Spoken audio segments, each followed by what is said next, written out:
O boundless wisdom, God most high, O maker of the earth and sky, who bids the parted waters flow, in heaven above, on earth below. Hello, this is Father Vogel again, and I'm going through a commentary on Pope Francis's Encyclical Laudato Si on the issues surrounding with the environment. And just finished listening to Chapter 1, and in Chapter 1 he goes through really kind of the present situation, kind of looking at where are we when it comes to global environmental type issues. And he really is like a comprehensive view, really kind of well read, having looked into a lot of the different issues. And really there's a complexity and more comprehensive than I think a lot of ones that people that usually look at these have. You know, he looks at things like pollution and water issues, especially for countries or poor countries that may not have or may have not have good water for people to drink.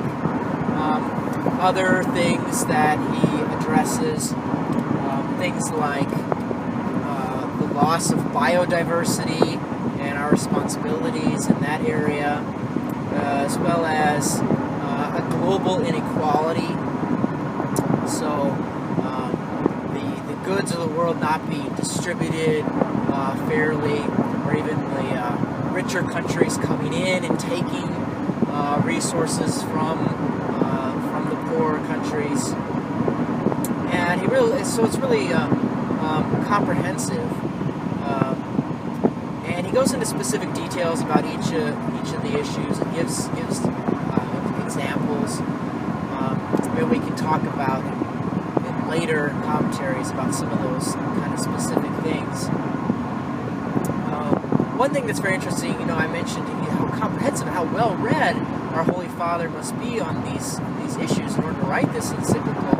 And so what sources does he use? And listening to the encyclical as I'm doing, and using a speech or a text-to-speech program, so that I can be driving while I'm listening to it.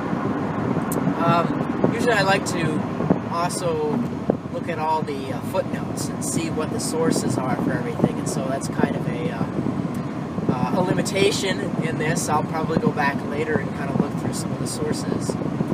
But for example, one source that he had in the introduction was the Eastern Orthodox Ecumenical Patriarch Bartholomew. So a resource outside the church. He's not the first pope to have resources outside of the church, but this is really a comprehensive thing. It's not just simply a Catholic issue or even a Christian issue. And the Holy Father addresses this whole encyclical to all people of goodwill, not just to Christians. And another interesting thing about his sources, I had read some of this ahead of time, and noticed that a lot of his sources are from bishops' conferences throughout the world, and not specifically, bishop conferences even from what we call the First World, or from those,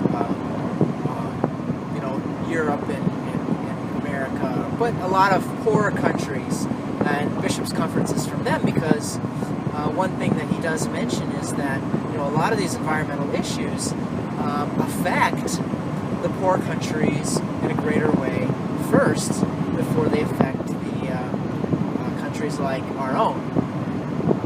So his first chapter then is on kind of this whole situation that we are in with the environment, and looking forward to hearing what he has to say more, specifically with how does the church offer some insight as to coming up with solutions.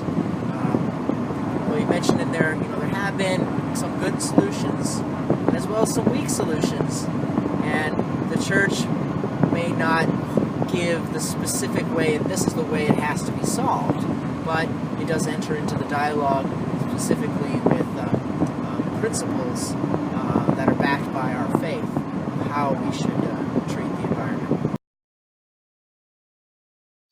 The streams on earth, the clouds in heaven, by thee their ordered bounds were given, lest 'neath the untempered fires of day the parched soil should waste away.